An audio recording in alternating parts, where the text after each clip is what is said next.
And welcome to San Francisco. San Francisco has been our home since day one. The city is important to us and to the tech industry in general. We're looking forward to continuing to grow here. So we've got some great stuff to announce today. But first, I'd like to take a minute to talk about some of the stuff that we've done over the past year. About a year ago, November 30th, we shipped ChatGPT as a low-key research preview. And that went pretty well. In March, we followed that up with the launch of GPT-4, still the most capable model out in the world.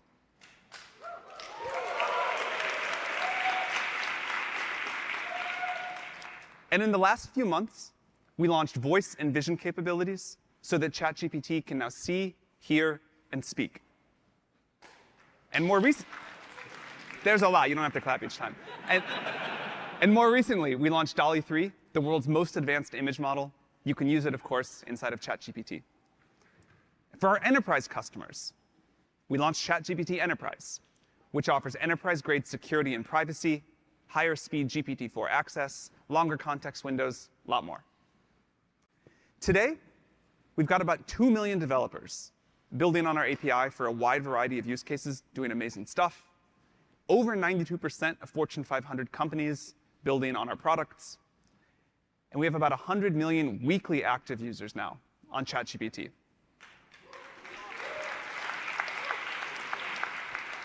And what's incredible on that is we got there entirely through word of mouth. People just find it useful and tell their friends. OpenAI is the most advanced and the most widely used AI platform in the world now. But numbers never tell the whole picture on something like this. What's really important is how people use the products, how people are using AI. And so I'd like to show you a quick video. I actually wanted to write something to my dad in Tagalog. I want a non-romantic way to tell my parent that I love him. And I also want to tell him that he can rely on me, but in a way that still has the respect of like a child to parent relationship that you should have in Filipino culture and in Tagalog grammar. When it's translated in Tagalog, I love you very deeply and I will be with you no matter where the path leads. I see some of the possibility. I was like, whoa, sometimes I'm not sure about some stuff. And I feel like asking ChatGPT, like, hey, this is what I'm thinking about. So it kind of give it a more confidence. The first thing that just blew my mind was it levels with you. Like, that's something that a lot of people struggle to do. It opened my mind to just what every creative could do if they just had a person helping them out who listens. So this is to represent sickling hemoglobin. And you built that with ChatGPT? ChatGPT built it with me. I started using it for daily activities like, hey, here's a picture of my fridge. Can you tell me what I'm missing? Because I'm going grocery shopping and I really need to do recipes that are following my vegan diet. As soon as we got access to Code Interpreter, I was like, wow, this thing is awesome. It could build spreadsheets, it could do anything. I discovered Chatty about 3 months ago on my 100th birthday. Chatty is very friendly, very patient, very knowledgeable, and very quick. It's been a wonderful thing.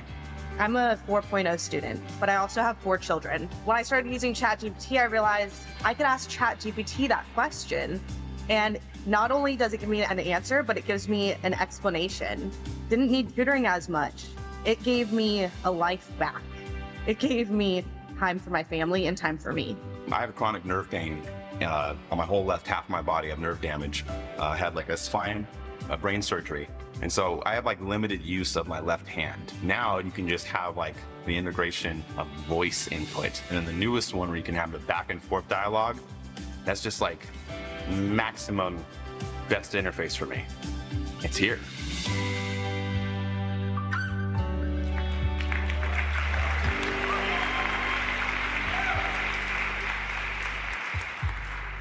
So we love hearing the stories of how people are using the technology. It's really why we do all of this. OK, so now on to the new stuff, and we have got a lot. First, we're going to talk about a bunch of improvements we've made, and then we'll talk about where we're headed next.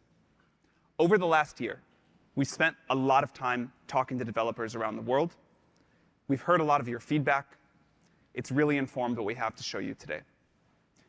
Today, we are launching a new model, GPT-4 Turbo.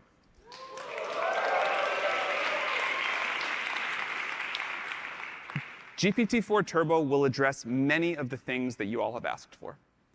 So let's go through what's new. We've got 6 major things to talk about for this part.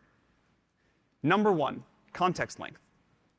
A lot of people have tasks that require a much longer context length. GPT-4 supported up to 8K, and in some cases up to 32K context length. But we know that isn't enough for many of you and what you want to do. GPT-4 Turbo supports up to 128,000 tokens of context.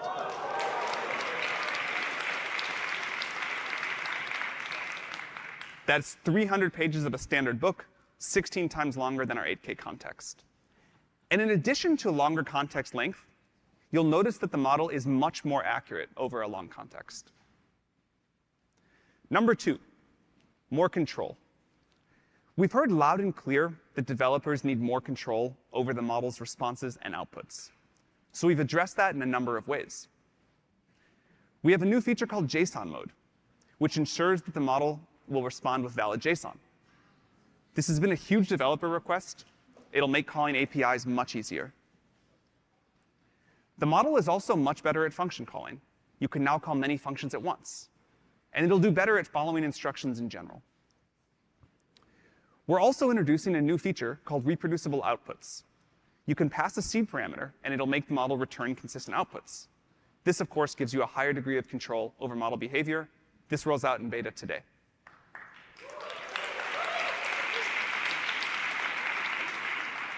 And in the coming weeks, we'll roll out a feature to let you view log probs in the API. All right, number 3, better world knowledge. You want these models to be able to access better knowledge about the world. So do we. So we're launching retrieval in the platform. You can bring knowledge from outside documents or databases into whatever you're building. We're also updating the knowledge cutoff. We are just as annoyed as all of you, probably more, that GPT-4's knowledge about the world ended in 2021. We will try to never let it get that out of date again. GPT-4 Turbo has knowledge about the world up to April of 2023, and we will continue to improve that over time. Number 4, new modalities. Surprising no one, DALL-E 3, GPT-4 Turbo with vision, and the new text-to-speech model are all going into the API today.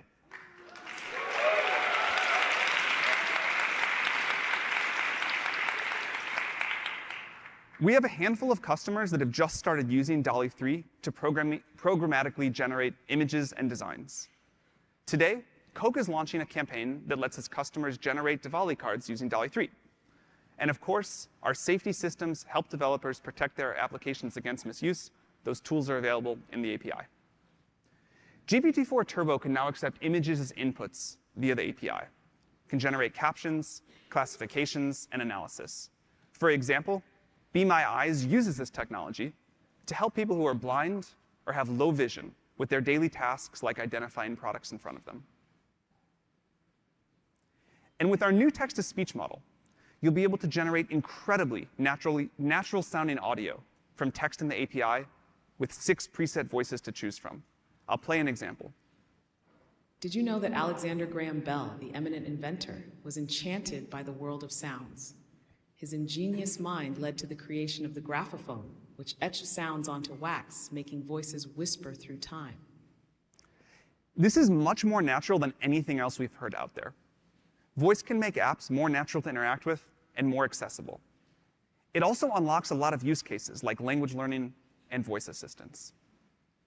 Speaking of new modalities, we're also releasing the next version of our open source speech recognition model, Whisper v3, today, and it'll be coming soon to the API. It features improved performance across many languages, and we think you're really going to like it. OK, number 5, customization. Fine-tuning has been working really well for GPT 3.5 since we launched it a few months ago. Starting today, we're going to expand that to the 16K version of the model. Also starting today, we're inviting active fine-tuning users to apply for the GPT-4 fine-tuning experimental access program. The fine-tuning API is great for adapting our models to achieve better performance in a wide variety of applications with a relatively small amount of data. But you may want a model to learn a completely new knowledge domain or to use a lot of proprietary data. So today we're launching a new program called Custom Models. With custom models, our researchers will work closely with a company to help them make a great custom model, especially for them and their use case using our tools. This includes modifying every step of the model training process, doing additional domain-specific pre-training, a custom RL post-training process tailored for a specific domain, and whatever else. We won't be able to do this with many companies to start. It'll take a lot of work, and in the interest of expectations, at least initially, it won't be cheap. But if you're excited to push things as far as they can currently go, please get in touch with us, and we think we can do something pretty great. OK, and then number 6, higher rate limits. We're doubling the tokens per minute for all of our established GPT-4 customers so that it's easier to do more. And you'll be able to request changes to further rate limits and quotas directly in your API account settings. In addition to these rate limits, it's important to do everything we can do to make you successful building on our platform. So we're introducing Copyright Shield. Copyright Shield means that we will step in and defend our customers and pay the costs incurred if you face legal claims around copyright infringement, and this applies both to ChatGPT Enterprise and the API. And let me be clear, this is a good time to remind people, we do not train on data from the API or ChatGPT Enterprise ever. All right. There's actually one more developer request that's been even bigger than all of these. And so I'd like to talk about that now. And that's pricing. GPT-4 Turbo is the industry-leading model. It delivers a lot of improvements that we just covered, and it's a smarter model than GPT-4. We've heard from developers that there are a lot of things that they want to build, but GPT-4 just costs too much. They've told us that if we could decrease the cost by 20, 25%, that would be great, a huge leap forward. I'm super excited to announce that we worked really hard on this, and GPT-4 Turbo, a better model, is considerably cheaper than GPT-4. By a factor of 3x for prompt tokens,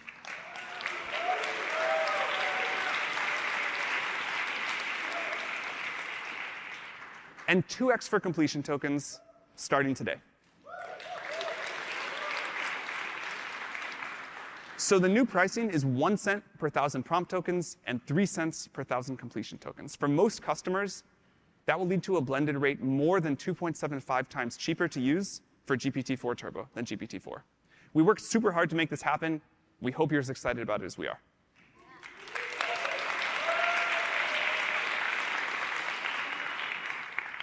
So we decided to prioritize price first because we had to choose one or the other. But we're going to work on speed next. We know that speed is important too. Soon, you will notice GPT-4 Turbo becoming a lot faster.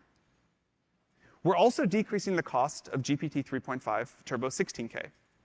Also, input tokens are 3x less, and output tokens are 2x less, which means that GPT 3.5 16K is now cheaper than the previous GPT 3.5 4K model. Running a fine-tuned GPT 3.5 Turbo 16K version is also cheaper than the old fine-tuned 4K version. OK, so we just covered a lot about the model itself. We hope that these changes address your feedback. We're really excited to bring all of these improvements to everybody now. In all of this, we're lucky to have a partner who is instrumental in making it happen.